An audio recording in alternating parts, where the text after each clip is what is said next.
1.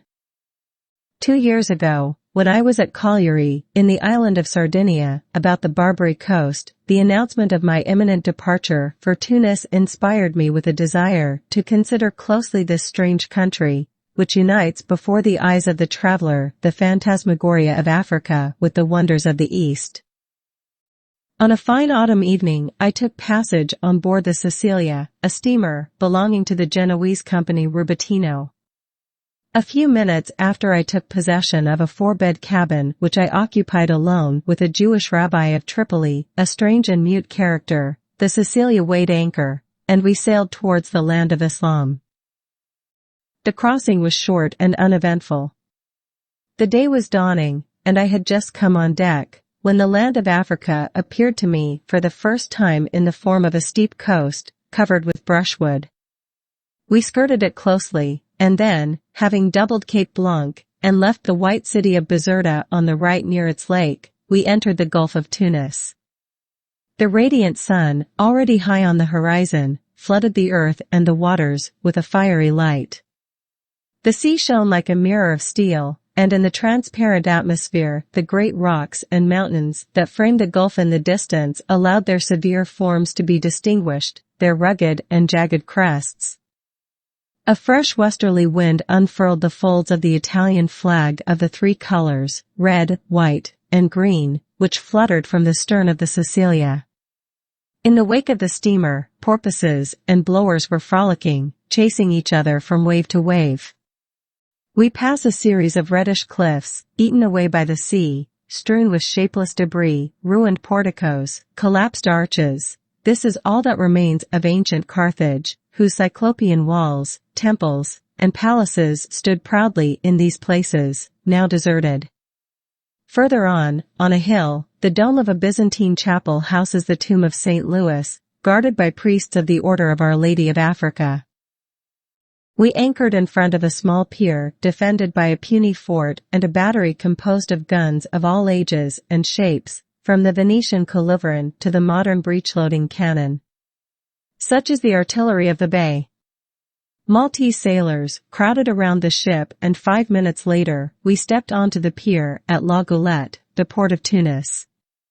Immediately, a series of original scenes unfold before our eyes. A crowd of grimacing black people, ragged Arabs who do not hide their emaciated copper-toned bodies, throw themselves upon our luggage, vociferating and quarreling with each other. Without asking for our consent, they grab a suitcase and a hat box and take them to the customs, uttering guttural cries. A convoy of camels laden with coal, baskets, and dates passes along the quay led by camel drivers of a wild type. A wide street opens in front of us, lined with brightly painted wooden houses that canopy from the sun. In front of the doors, groups of men crouch on their heels, Jewish merchants, dressed in light fabrics, wearing red chekia, officers in tattered uniforms, drinking coffee from microscopic cups or smoking oriental pipes. Moors wrapped in long white hikes that reveal only the eyes, enormous Jewesses with white trousers sticking to their thighs, fingers laden with rings, pass by, holding naked children by the hand. A circle of curious onlookers, swarthy Arabs, Maltese, European sailors, has formed under a large fig tree. From this group come strange noises. I look over the shoulder of a Moor, with a florid complexion, and in the empty space I see a black man dancing with various contortions, around a bag that seems empty to me. Crouching Arabs bang on a tambourine or draw sad and sweet sounds from a reed flute. At a sign from the black person, the musicians rush the cadence, the flute throws out shrill notes, the bag is shaking. Soon, in fact, 3 flat, hideous heads emerge from it, and 3 enormous snakes, 2 meters in length, rise slowly on their tails, waddling to the sound of instruments. The black person stimulates them by touching and savage songs, then, taking them in his hands, he wraps them in a turban around his forehead, caresses them, kisses them. At the sight of this, a feeling of disgust came over me, and I fled without turning my eyes.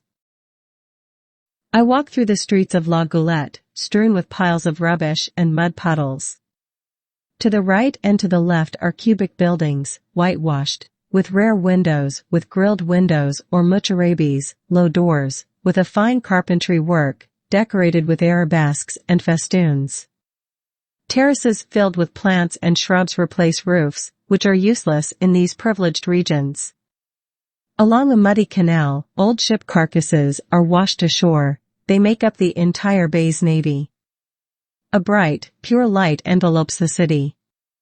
Under the sky, of an intense blue, the walls, the plants, the costumes of the passers-by take on 1,000 delicate shades. The African sun is an enchanter who transforms and idealizes the most vulgar things.